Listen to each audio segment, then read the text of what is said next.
Alors, vous connaissez la plateforme. J'en ai déjà parlé lors des précédents webinaires, mais évidemment qu'on a des objectifs énormes à atteindre d'ici 2050, hein, sachant que bah, finalement le niveau moyen de performance énergétique des logements en région wallonne est très bas, très mauvais, et qu'on estime qu'il y a plus ou moins 1 350 000 logements à rénover d'ici 2050. Si on veut atteindre cet objectif, bah, ça représente, vous voyez ici les chiffres, hein, c'est assez hallucinant, 48 214 rénovations par an, 4 017 par mois, 927 par semaine ou 132 par jour. Et ce pour autant, évidemment, que tous ces bâtiments atteignent le label A. Faut savoir que bah, ça représentait une courbe de croissance de l'ordre de 3%. Or, actuellement, nous n'en sommes jamais qu'à entre 1 et 1,5%, ce qui veut dire qu'on est en train de prendre du retard par rapport à cet objectif 2050 et que plus ce retard s'accentue, plus bah, finalement, je veux dire, la marge, ou en tout cas la progression, va devoir être super rapide sur les années qui restent. Et donc, c'est ça qui commence à inquiéter quand même nos amis politiques et l'administration wallonne, évidemment. Alors, parler de rénovation, ça a l'air tout simple comme ça. Oui, je pars de G, je vais jusque A. Ça a l'air tout simple en soi. Il est bien évident que c'est un parcours qui peut être compliqué. La plateforme Enestia, je veux dire, dans ce sens-là, je dirais, a pour but justement de faciliter les choses vis-à-vis des candidats rénovateurs, de mettre de l'huile dans le rouage, d'accompagner tous ces candidats rénovateurs, étant donné que bah, il y a plusieurs difficultés qui se chevauchent, des difficultés administratives au niveau des primes, etc., des difficultés aussi de trouver les entrepreneurs, des difficultés éventuelles de coordonner ces entrepreneurs et donc et aussi de comparer les entrepreneurs entre eux. Hein, donc effectivement, tout ça fait que, bah, évidemment, je veux dire, on va essayer d'un peu apporter de zénitude du côté de nos candidats rénovateurs. Alors, évidemment que les travaux, entre guillemets, bah, je veux dire, il y a un certain ordre, ou en tout cas, il y a un ordre idéal à respecter. Hein. Cet ordre est théoriquement défini par l'audit. Maintenant, comme vous le savez, ben, c'est évidemment la pièce centrale de la rénovation d'un bâtiment parce qu'on fait le bilan, je veux dire, en situation existante et puis on fait un bilan en situation projetée, ce qui est très important, c'est-à-dire avec toutes les recommandations. Dans un premier temps, ce qu'on fait au niveau de l'NSTA, bah, c'est qu'on édite ou en tout cas on présente un rapport, je veux dire, pièce à casser, c'est-à-dire que bah, c'est un rapport avec lequel on va pouvoir discuter avec le client. Donc l'auditeur, contrairement aux idées reçues, ne décide pas des travaux. L'auditeur n'impose pas lors des travaux. Tout ça fait l'objet d'une discussion. Et ensuite, c'est bien des recommandations qui sont dans l'audit, ce ne sont pas des obligations. Donc, comme on le disait, le but du jeu étant bah, évidemment d'arriver au label A, mais parallèlement à ça, de réduire toutes les consommations d'énergie. Et on sait à l'heure actuelle, surtout avec les prix de l'énergie, notamment le gaz, le mazout, que bah, ça revêt de plus en plus d'importance. Alors, évidemment, il y a l'audit et puis il y a effectivement la mise en pratique. Et du point de vue de l'isolation du bâtiment, on verra, je veux dire que bah, les recommandations de l'audit, vous avez bah, ici quelques extraits d'un rapport d'audit où on vous dira, ben, tiens, voilà, pour tel mur, on va isoler de telle façon. Euh, Ça vous coûtera, ça générera autant de gains en énergie, puisqu'évidemment, quand on isole une paroi, eh bien, je veux dire, on diminue la consommation. On définira le coût estimé, les subsides. Dans l'audit, c'est généralement les subsides de base, c'est-à-dire avec les revenus les plus élevés. Donc, quand vous avez des coefficients multiplicateurs, comme j'en ai parlé la dernière fois, eh bien, il faut multiplier tous ces subsides par le coefficient multiplicateur qui est de 1, 2, 3, 4, voire 6 pour les revenus les plus bas. Et puis, sur base de ça, ben, on détermine ce qu'on appelle un temps de retour, c'est-à-dire le nombre d'années finalement qu'il vous faudra pour revenir sur votre investissement. Hein. Et donc, bah, dans l'exemple choisi ici, bah, on arrive à un temps de retour de 2 ans, ce qui n'est évidemment pas énorme. Alors, d'autre part, bah, la recommandation est finalement décrite de manière technique. C'est-à-dire qu'on voit ici, par exemple, c'est un exemple parmi d'autres, on reparlera des différentes façons d'isoler, je veux dire, un mur ici, mais aussi les toitures et toutes les autres parois. On a une maçonnerie en moellon au départ et ce qu'on fait, c'est que on isole par l'intérieur.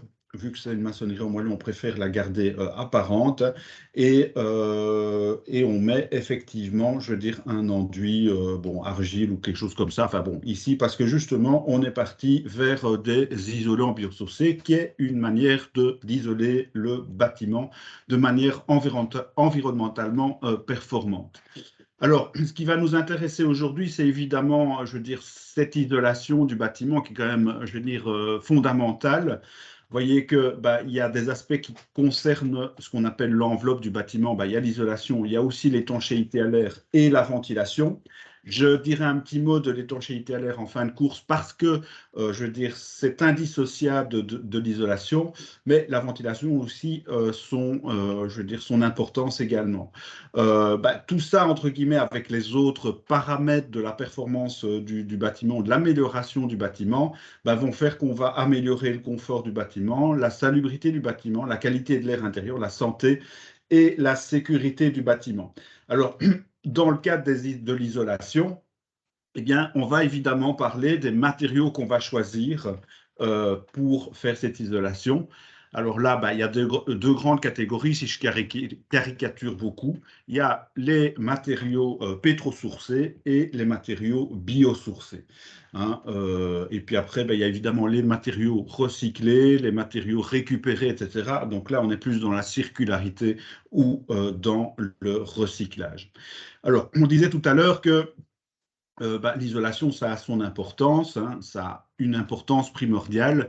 Il ne sert à rien, par exemple, de mettre, je veux dire, une super pompe à chaleur dans votre bâtiment s'il n'est pas isolé. Tout simplement parce que eh ben, la pompe à chaleur ne pourra pas fonctionner convenablement dans le sens où, je veux dire, on ne sera pas dans les conditions optimales de fonctionnement d'une pompe à chaleur. Mais ça va être la même chose aussi pour une chaudière condensation, ça va être la même chose aussi pour une chaudière à bûche. Donc, si on n'a pas un bâtiment qui est quand même relativement bien isolé, changer les systèmes, commencer par changer les systèmes, je veux dire, n'est pas toujours le bon plan. Alors, on voit ici qu'effectivement, bah, je veux dire, les pertes liées aux différents éléments de l'enveloppe bah, sont, je veux dire, chiffrées ici. Vous avez 25 à 30 % de pertes via les toitures, c'est logique. La chaleur, elle monte, je veux dire, et donc elle a tendance à s'échapper plus par le toit que par les autres parois. 20 à 25 % par les murs. Euh, 10 % par les planchers inférieurs, c'est-à-dire bah, finalement les dalles inférieures du rez-de-chaussée de votre bâtiment en contact avec les caves ou avec le sol ou avec un vide sanitaire. 15 % par les fenêtres. Les ponts thermiques, là évidemment, je veux dire, bah oui, ça existe dans les bâtiments existants, mais c'est difficile à traiter. Bon, disons que bah oui, ici c'est 5%. Je ne dis pas qu'il faut les négliger, mais je veux dire, c'est compliqué à traiter, je veux dire, en pratique dans un bâtiment existant.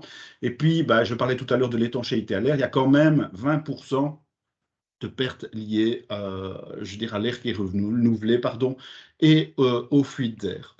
Alors, si je rentre directement un peu dans les différentes façons d'isoler le bâtiment, bah, déjà, bah, savoir que vous avez des primes, évidemment, pour autant que vous respectiez un coefficient de conductivité thermique de la paroi.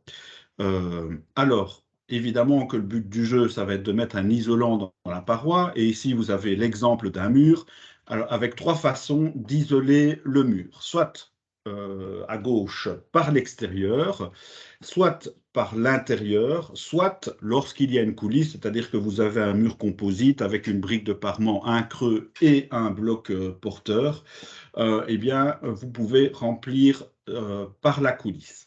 Alors, à chaque fois, vous le voyez ici en dessous, bah, vous avez des avantages et des inconvénients de chacune de ces méthodes-là. Hein. Au point de vue strictement technique, et l'isolation qui est la plus techniquement valable, c'est l'isolation par l'extérieur parce que cette isolation, on a la quasi-certitude qu'elle est continue sur l'ensemble de la paroi qu'on va traiter. Évidemment, le désavantage, c'est que bah, vous devez prévoir une nouvelle finition extérieure, que ça change aussi généralement l'aspect de la façade. Donc tout ça, ce sont évidemment des choses qu'on va essayer de tenir, de prendre en compte dans l'audit, dans le sens où évidemment, bah, si on change l'aspect de façade, bah, ça va peut-être découler sur un permis d'urbanisme, hein.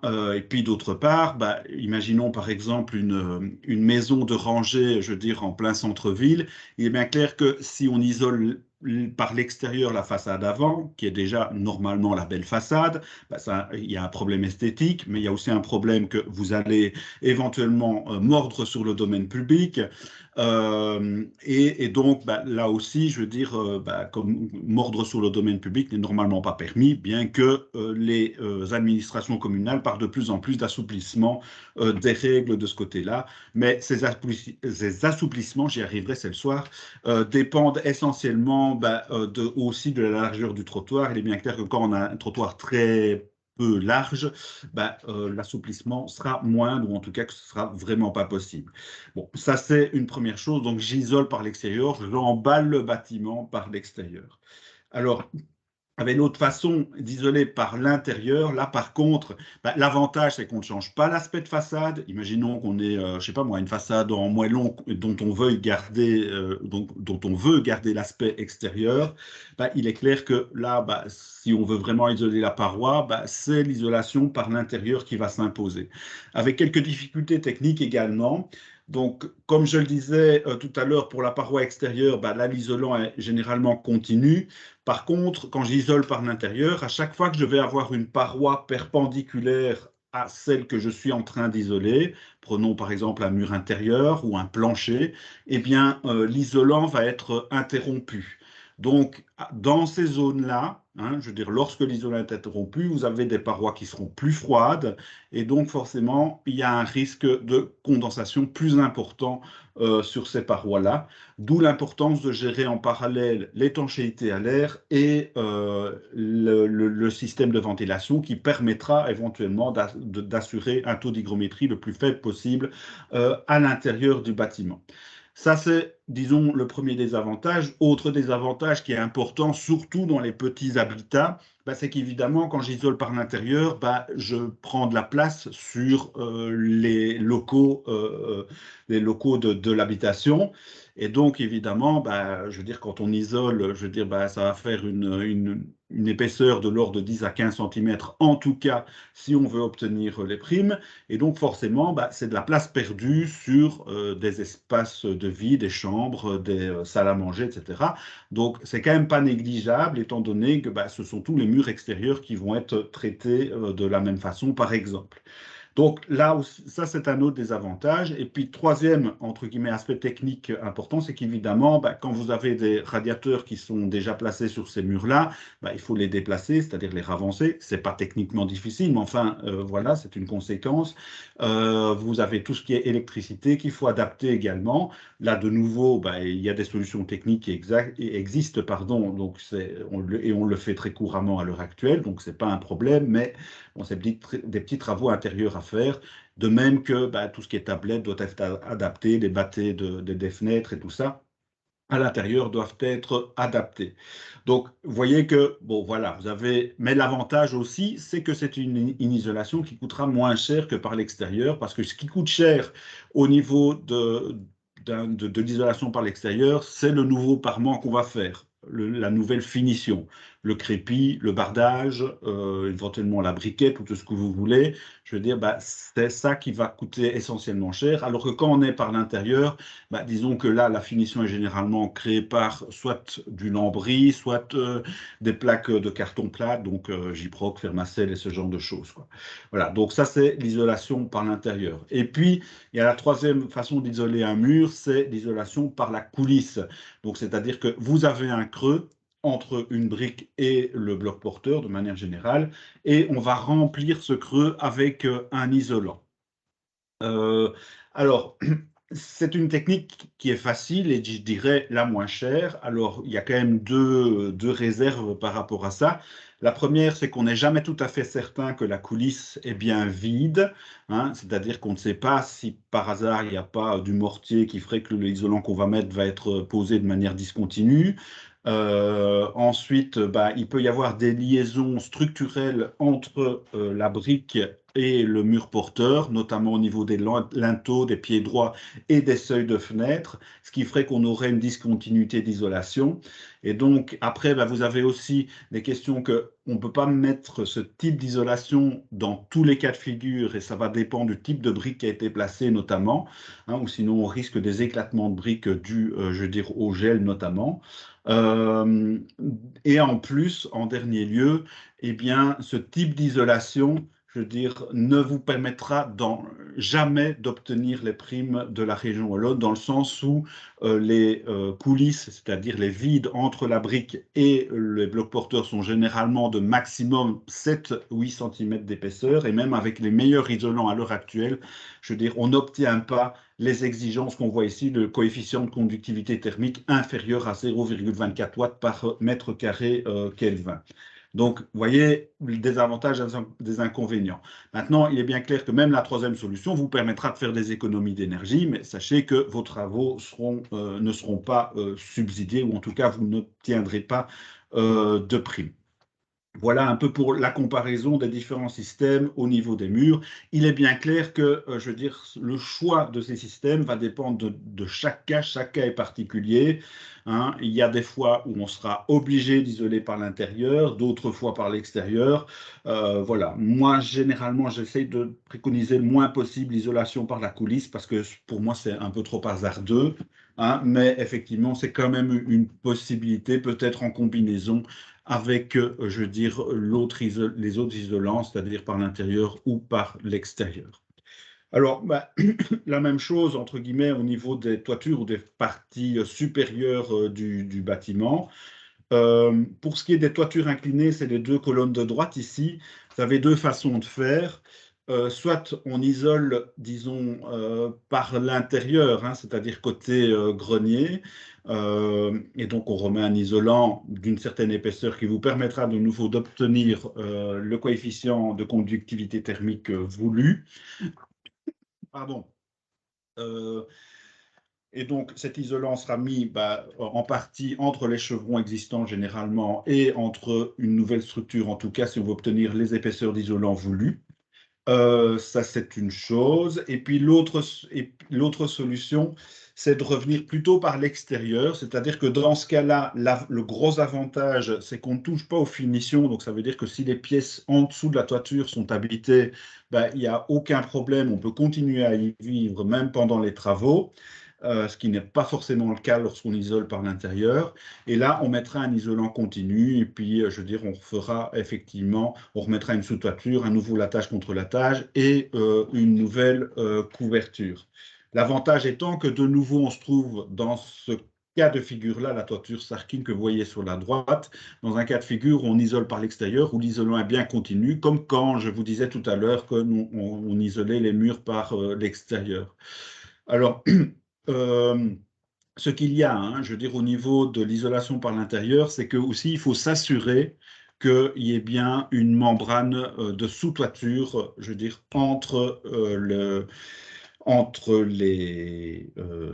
finalement la surface des tuiles et l'isolant. Parce que sinon, je veux dire, quand vous avez une tuile ou des ardoises, il faut savoir que l'air et l'eau peut quelquefois pénétrer, même en quantité infime, ne fût-ce que quand le vent chasse sur la toiture.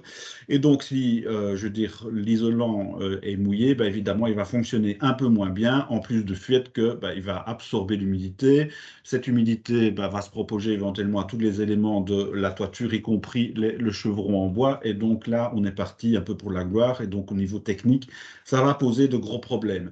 Donc, dans certains cas de figure, lorsqu'on se rend compte justement que cette sous-toiture est inexistante ou, je veux dire, est détériorée, eh bien, il faut en remettre une. Et donc là, soit on travaille par l'intérieur, mais généralement, c'est très compliqué parce que il y a justement des éléments de charpente, les chevrons, etc.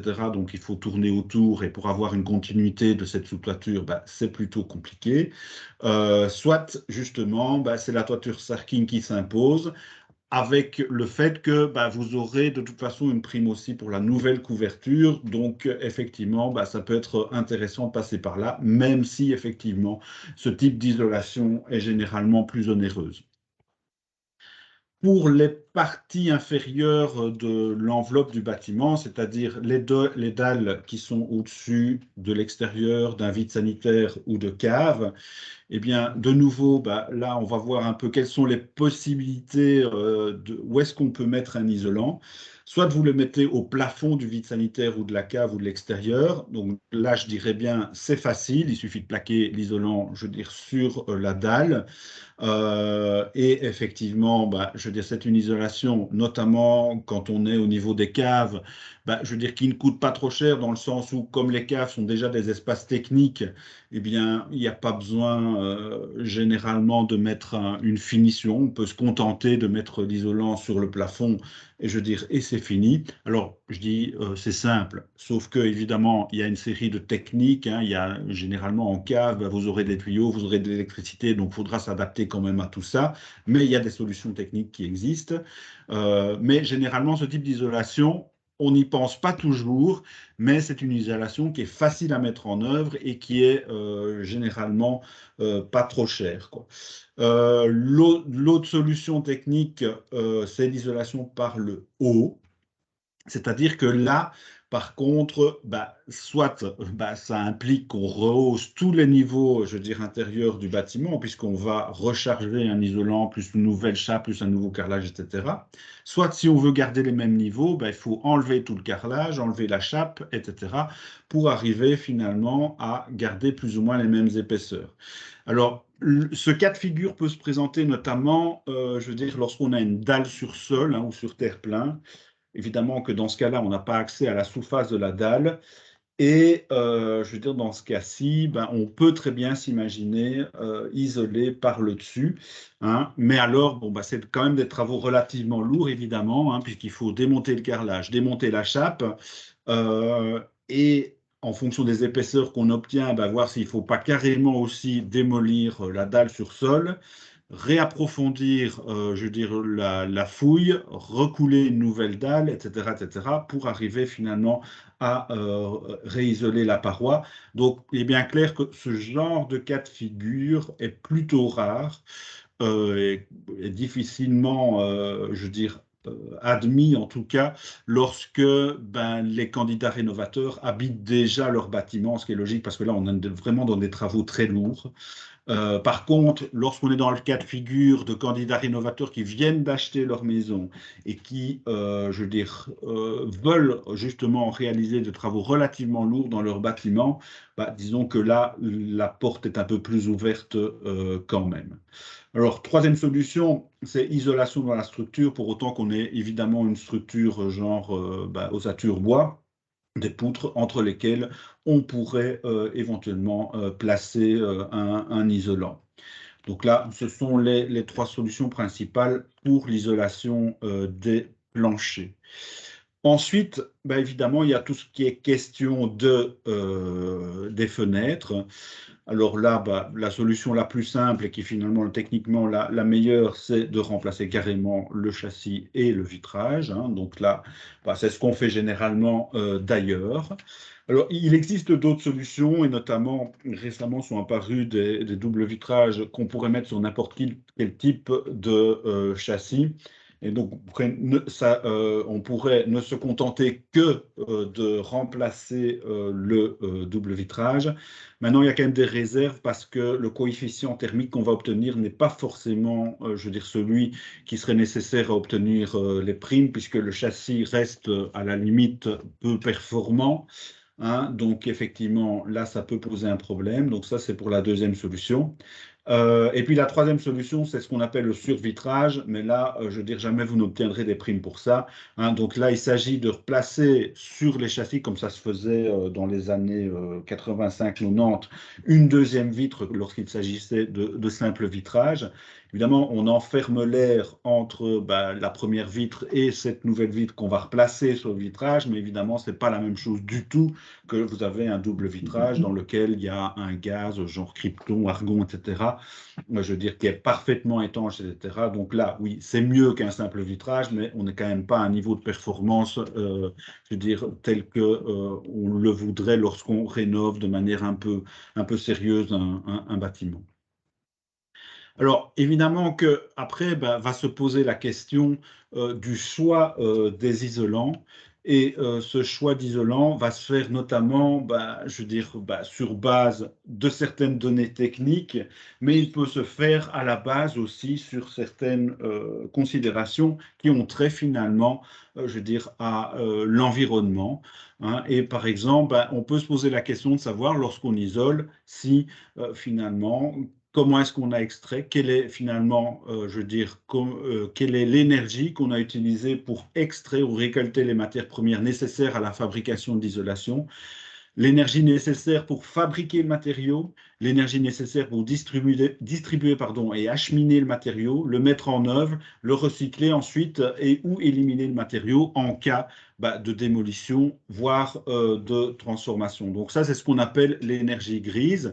Je veux dire, ça n'apparaît pas directement dans l'audit, mais c'est une donnée qui est quand même importante quand on veut effectivement effectuer un bilan global, finalement, d'une rénovation d'un bâtiment. Alors, il est bien clair que lorsque, je veux dire, vous prenez des isolants synthétiques, on n'est quand même pas dans le top des matériaux qui sont environnementalement responsables, parce qu'il faut beaucoup d'énergie pour extraire, je dirais, pour transformer le matériau. Hein. Ensuite, le distribuer et l'acheminer, disons que c'est pareil, mais enfin, ça dépend aussi d'où vient le matériau. Mettre en œuvre le matériau, ok, je veux dire, il faut le mettre en œuvre, mais en plus, ce sont des substances qui sont généralement toxiques, donc c'est pas le meilleur matériau, en tout cas pour la santé des ouvriers. Et puis, au niveau du recyclage et d'élimination du matériau, là aussi, il y a des pollutions supplémentaires. Donc, on voit là sur le petit tableau à droite un peu, justement, l'empreinte énergétique de différents matériaux, y compris les isolants biosourcés, géosourcés et les isolants synthétiques. Et on voit que typiquement tous les isolants, je veux dire, qui sont soit biosourcés, sont forcément dans les isolants qui sont les moins, qui ont le moins d'empreinte énergétique. Donc, quand on choisit un matériau écologique, finalement, il y a un peu des règles à respecter, ou en tout cas, il y a une définition qu'il y a derrière, hein. C'est-à-dire qu'un matériau écologique et donc des isolants biosourcés sont généralement respectueux de leur territoire. Ils sont produits localement, je dirais, ou en tout cas, on essaie qu'ils soient produits le plus localement possible. Ils sont sains, non seulement, comme je le disais tout à l'heure, pour les ouvriers, mais également pour les occupants futurs du bâtiment. Et éventuellement, ou souvent en tout cas, ils vont devoir être mis en œuvre par un savoir-faire de proximité, ce qui permet d'enrichir l'économie locale, inciter au travail bien fait parce que ce sont des isolants qui sont un peu particuliers pour lesquels il faut quand même certaines compétences techniques. Il faut effectivement, les isolants biosourcés sont aussi financièrement accessibles à tous, contrairement à ce qu'on pourrait croire. Et puis, effectivement, le dernier élément, c'est qu'en utilisant des matériaux biosourcés, on peut garantir une certaine autonomie en approvisionnement, vu que on ne doit pas aller chercher le pétrole au Qatar, par exemple, hein, étant donné que il y a aussi la guerre des matières premières, les guerres de l'énergie, etc., passées, présentes et à venir. Donc, matériaux écologiques, c'est respecter la santé de l'artisan qui le travaille, respecter la santé du consommateur, et puis, en définitive, ne pas émettre de composés organiques volatiles, c'est-à-dire de polluants dans l'atmosphère, non seulement pour l'artisan qui le travaille, mais également pour les occupants du bâtiment. Il doit aussi permettre une diffusion correcte de la vapeur d'eau. Oui, je veux dire, vous avez de la vapeur d'eau qui est contenue dans le bâtiment. Si vous l'enfermez à l'intérieur, vous augmentez les risques de condensation et de problèmes liés à l'humidité dans le bâtiment. Donc, on a toujours intérêt à avoir des bâtiments qui soient respirants, perspirants et donc qui permettent à l'humidité de s'évacuer, je veux dire, le plus vite possible. Il faut évidemment que cet isolant ne présente pas de risque de dégradation in situ. Enfin, les isolants qu'on fabrique maintenant, je veux dire, sont dans le cas, bien entendu. Et le dernier élément, comme on le voyait au niveau du recyclage ou de la démolition, eh bien, il faut essayer enfin, les isolants biosourcés ne génèrent pas de pollution dans l'air, dans le sol ou dans l'eau. Et donc, c'est des gros avantages. Alors, au niveau des types d'isolants présents sur le marché, vous en avez un peu de toutes sortes. Disons que dès que vous avez une fibre végétale que vous parvenez à sécher suffisamment et ensuite que vous parvenez à agglomérer, vous pouvez faire un isolant. Hein, ça peut être du chanvre, ça peut être de la paille, de la fibre de bois, du lin, de la fibre d'herbe, du liège, etc. Il y a aussi des isolants biosourcés qui sont faits à base d'éléments recyclés. Hein, par exemple, du flocon de coton recyclé. En fait, on recycle les vieux jeans en réalité et on fait un matelas d'isolation. Soit en vrac, soit, je veux dire, en rouleau ou en matelas. Vous avez aussi tout ce qui est cellulose. Là aussi, c'est du recyclage de vieux journaux, hein, soit en vrac, soit en matelas semi-rigide. Et donc là, vous avez effectivement des isolants qui non seulement, je veux dire, sont environnementalement, je veux dire, intéressants, et en plus, sont fabriqués pour quelques-uns, en tout cas, très proche de chez nous. Hein, puisque vous voyez ici quelques exemples, ce n'est pas une liste exhaustive d'isolants qui sont fabriqués, je veux dire, en Wallonie. Hein, vous avez de l'ouate de cellulose, par exemple, des murs bois-paille préfabriqués, vous avez des blocs chauds chanvre, vous avez du grammitherme en bas à gauche, là, c'est de l'isolation en fibre d'herbe. Et là, à l'usine, je veux dire, puisqu'on travaille sur Namur, c'est tout proche, hein, c'est à Auvelais. Vous avez ici ça c'est du bois thermotraité, c'est pas vraiment d'isolation, mais enfin ça c'est pour les structures bois. Et puis vous avez aussi des panneaux acoustiques, de la laine de mouton. Donc vous voyez qu'il y a un peu, je veux dire, tout le panel entre guillemets qu'on pourrait avoir. Ils sont des producteurs typiquement wallons. Donc forcément, au niveau des objectifs de la région wallonne, qui sont des objectifs économiques, sociaux et environnementaux, on est tout à fait dans cette optique-là. Alors, je vous parlais tout à l'heure, enfin, à l'instant, des prix, entre guillemets, des isolants. On croit toujours que les isolants biosourcés sont plus chers que les autres. À l'achat du matériau en lui-même, eh bien, on se rend compte que ce n'est pas du tout le cas. Vous voyez, l'ouate de cellulose, on parle de 15 euros du mètre carré. Finalement, on est dans la même gamme de prix qu'une laine de verre ou une laine de roche. Hein, donc, on est tout à fait dans le même genre de gamme de prix. À la limite, le polyuréthane est plus cher, 35 euros du mètre carré. Ah, donc, on voit que finalement, à l'heure actuelle, en tout cas, vu les augmentations des prix des matériaux pardon, classiques ou pétrosourcés, on se retrouve dans des gammes de prix qui sont assez similaires au niveau de l'achat du matériau. Maintenant, ce qui joue aussi là-dessus, et à la limite qui est presque plus important, c'est le coût de la main-d'œuvre. Et là, je veux dire, c'est peut-être là que la différence de prix se fait. Maintenant, il faudrait faire des analyses économiques plus poussées, hein. C'est un peu empirique ce que je vais dire là. Il est probable que finalement les matériaux biosourcés soient victimes de leur succès, ou en tout cas les entrepreneurs qui font de l'éco-construction soient victimes de leur succès, et que donc il n'y ait pas un assez grand nombre d'entrepreneurs qui travaillent dans cette niche-là ou dans ces procédés-là, qui fait que ça augmente les prix forcément par simple effet d'offres et de demande. Alors, je disais que j'allais quand même terminer sur l'aspect étanchéité à l'air. Ben oui, c'est important aussi, hein, parce que si votre bâtiment n'est pas suffisamment étanche à l'air, l'air qui va rentrer et sortir de votre bâtiment par des fissures, par des menuiseries qui ferment mal, par des jonctions entre les différents éléments qui ne sont pas correctement réalisés, eh bien, tout cet air qui rentre et qui sort du bâtiment va finalement court-circuiter l'isolant. Et donc, forcément, ça ne sert à rien d'isoler un bâtiment si c'est pour se rendre compte après que de toute façon, l'air, je veux dire, court-circuite l'isolant et que donc, finalement, vous avez des pertes énergétiques importantes dues à de l'air froid qui rentre, qu'il faut réchauffer, et à de l'air chaud qui sort et que forcément, qui emmène ses calories avec lui. Donc, pour rappel, évidemment, on va améliorer avec l'isolation le confort, la salubrité, la qualité d'air, la santé et la sécurité. Ça aura pour conséquence qu'il y aura moins de dépenses énergétiques, il y aura moins d'énergie consommée, on rejettera moins de gaz à effet de serre et il y aura moins de polluants qui seront générés au niveau du bâtiment. N'hésitez pas, je dirais, à prendre contact avec nous. Ce sera avec plaisir qu'on vous accompagnera dans vos travaux d'isolation, mais pas que, évidemment, hein. Il y a d'autres sujets qu'on va aborder d'ailleurs lors des prochains webinaires, notamment au niveau des systèmes techniques, etc. Voilà.